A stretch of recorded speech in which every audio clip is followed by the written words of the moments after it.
ఎవరైతే నీ మంచితనాన్ని చూసి నీతో పాటు ఉంటున్నారో వారు నీ లోపాలను చూసి నీతో పాటు ఉన్నప్పుడు మాత్రమే వాళ్ళు నిజమైన ఆప్తులు. భగవంతుడు ఊరికే ఎవరిని పరిచయం చేయడు. ప్రతి పరిచయం వెనక ఏదో ఒక బలమైన కారణం ఉండే ఉంటుంది. ఎంత అరగదీసినా గంధపు చెక్క మాత్రం తన సువాసనని అస్సలు కోల్పోదు.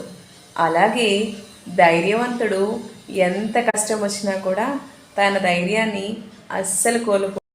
అర్థం చేసుకున్న వాళ్ళ కోసం కొన్ని వేల మెట్లు దిగొచ్చినా కూడా తప్పులేదు, కానీ అర్థం చేసుకోలేని వాళ్ళ కోసం నువ్వు తగ్గి మాట్లాడినా సరే వాళ్ళ దృష్టిలో నువ్వు దిగజారిపోయినట్టే కనిపిస్తుంది.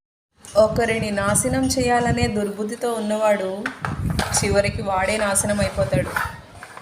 కొంచెం లేట్ అయినా సరే కర్మ ఎవరిని వదిలిపెట్టదు. మన మనసులో ఉన్న బాధను కన్నీరు మాత్రమే అర్థం చేసుకోగలదు అనుకుంటా.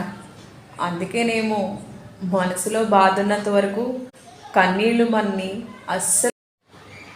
గతాన్ని ఆలోచిస్తూ బాధపడకు, భవిష్యత్ కోసం ఆలోచిస్తూ ఆశపడకు, ఈ క్షణం కోసం ఆలోచిస్తూ సంతోషంగా బ్రతుకు.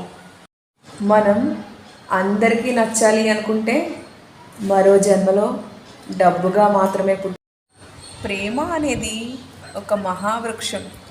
నువ్వు ఎంత నరకాలను చూసినా కూడా అది నీ గుండె లోతులోంచి మళ్ళీ మళ్ళీ చిగురుస్తూనే ఉంటుంది.